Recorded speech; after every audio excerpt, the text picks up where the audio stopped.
ძალიან დიდი მადლობა, რომ დაინტერესდით ჩემი საქმიანობით. მე ვარ ხათუნა თოტოა, სოხუმიდან.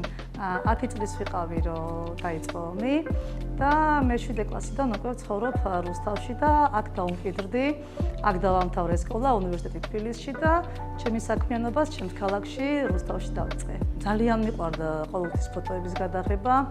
ჩემ ძმას წლების წინ ჯერ კიდე სოხუმში ქონდა ფოტოაპარატი, ვიღებდით, ვამჟღავნებდით, ლაბორატორია ქონდა სახლში. ფოტოების მიმართ სიყვარული ყოველთვის მქონდა. ოღონდ ეგ რაღაცა გაუაზრებლად იყო იმ პერიოდში, ახლა ეს ომის მერე პერიოდი, ბნელი 90-იანები. რო წამოვიზარდე, ჩვეულებრივი უბრალო კამერები ყოველთვის მქონდა, როგორც კი შემოვიდა. დავიწყე გადაღება, მიყვარდა ისეთი ობიექტების გადაღება, ანუ სიუჟეტი რო ყოფილიყო, ემოცია რო ყოფილიყო. 4 წელი ვიმუშავე სკოლაში. ანუ ეს ბავშვების თემა ყოველთვის ძალიან მიყვარდა და მქონდა ეგეთი რაღაცა ფოტოკონკურსი, გამოფენა, რომ მე და ჩემი მოსწავლეები და აღმოვაჩინეთ, რომ მე ჩემს მოსწავლეებთან იმდენად ბევრი კადრი მქონდა გადაღებული, ანუ სულ სადღაც დავდიოდით და მთელი სტენდი 3-4 ფოტო იყო საკმარისი. მასწავლებლები მოვიდნენ ჩემთან, რომ აუხათუნა გადაგვიღე რაღაცა, ჩვენ არ გვაქვს ფოტოები. და ანუ ეს თავისით მოხდა ეს ყველაფერი, ნუ მიყვარდა, სიამოვნებას ვიღებდი, ოღონდ ამას რაღაცა მიმართულებას არ ვაძლევდი. ჩემი შვილი რო გაჩნდა, ჩემმა ძმამ მიყიდა კამერა.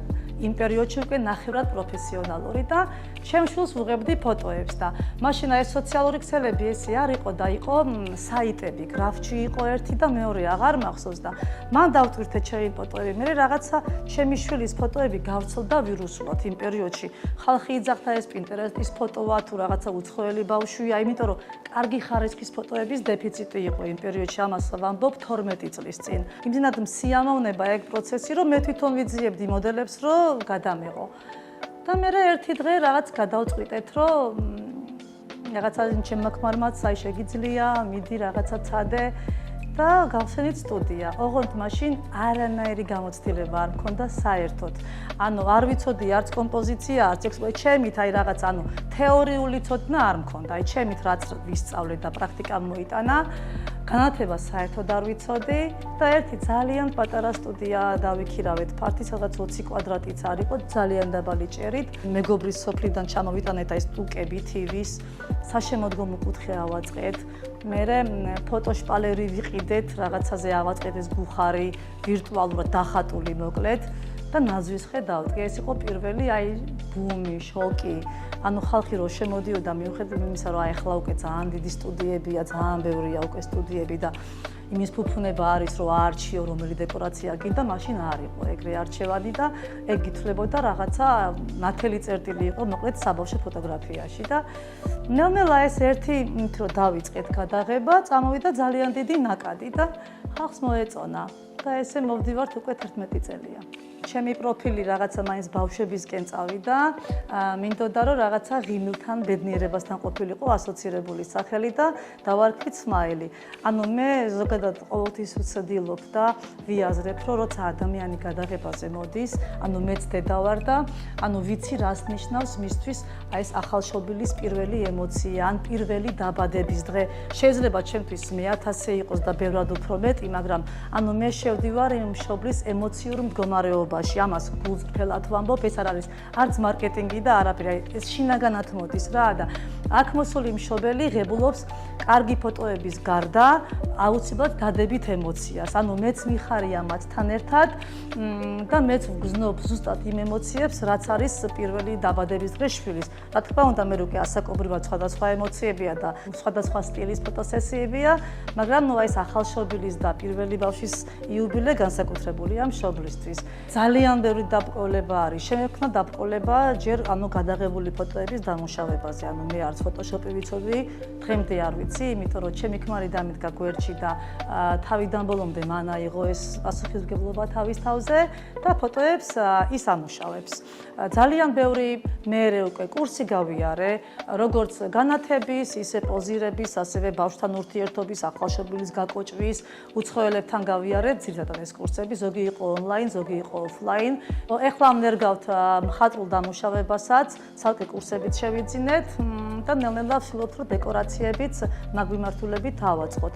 ძალიან დიდი შრომა არის ჩადებული სტუდიაში, ანუ ვისაც კი ფოტოსტუდია აქვს, ის მიხვდება, ანუ რამდენად დიდი ფინანსური დანახარჯი არის თითოეული დეკორაციის აწყობა. ვფიქრობ, უნდა მთლიანად წარმოვიდგინოთ დეკორაცია, მთელი კუთხე, აი რა უნდა იყოს, აი მე მაგალითად უკვე ვიცი, ახალი წელი როგორი მექნება ორ კუთხეზე, ორი ფოტოზონა თავიდან ბოლომდე, თავისი ფერებით, სათამაშოებით, აქსესუარებით, ტანსაცმელებით, რაკურსებით, როგორ უნდა გადავიღო, თავიდან ბოლომდე მე უკვე აწყობილი მაქვს, აი სადღაც ივლისში, აგვისტოში უკვე ვიწყებ ფიქს მაგაზე და მინიმუმ ერთი თვე მჭირდება, რომ ეს ყველაფერი დავალაგო. თავიდან ბოლომდე უნდა იყოს ჩართული, რომ განვითარდე. თუ არა და ისე ერთ ადგილას იქნები, ერთ ადგილას ტკეპნი და ანუ წინსვლა არ გექნება. ძალიან ბევრი მესეჯი მომდიოდა იმასთან დაკავშირებით, ვასწავლით თუ არა ფოტოგრაფიას. არ ვასწავლიდით, მაგრამ ამან რაღაცა სტიმული მოგცა, რომ სხვებს დავხმარებოდით. მიუხედავად იმისა, რომ არ არსებობს ვინმე მომწეროს და რაღაცა შეკითხვა გაუჩნდეს სტუდიასთან დაკავშირებით, ან რაღაც არჩევები ჭირდებოდეს დეკორაციებთან, სადრას ვყიდულობთ, ან ნებისმიერი პარამეტრები, ან როგორ ვმუშაობ, ყოველთვის მაქვს უკავშირი, ყოველთვის ვეხმარები ყველას დამწყებ ფოტოგრაფს, არსებულ სტუდიებს, მაგრამ აი რაღაცა ეს სწავლის სურვილი წამოვიდა ძალიან დიდი. და მქონდა უკვე სატესტო მოსწავლეები ყავდა, პირველი კურსი ჩავუშვით და რაღაცა შედეგი ძალიან კმაყოფილები არიან. ორ მოსწავლეს სტუდია აქვს თავისი, არ უმალავ არანაირ დეტალს, ანუ საუბრობდით ჩემში განვლილ გზაზე, შეცდომებზე, სწორგზებზე, ანუ რა ეტაპები გაიარა სტუდიამ, რომ ის თვითონაც იგივე არ ტკეპონ და იგივე არ გაიარონ. შესაბამისად, ჩვენმა კურსმა მისცა იმის საშუალება, რომ შეემოკლებინათ სწავლის ხანგრძლივობა. მე ვარ დედით აფხაზი.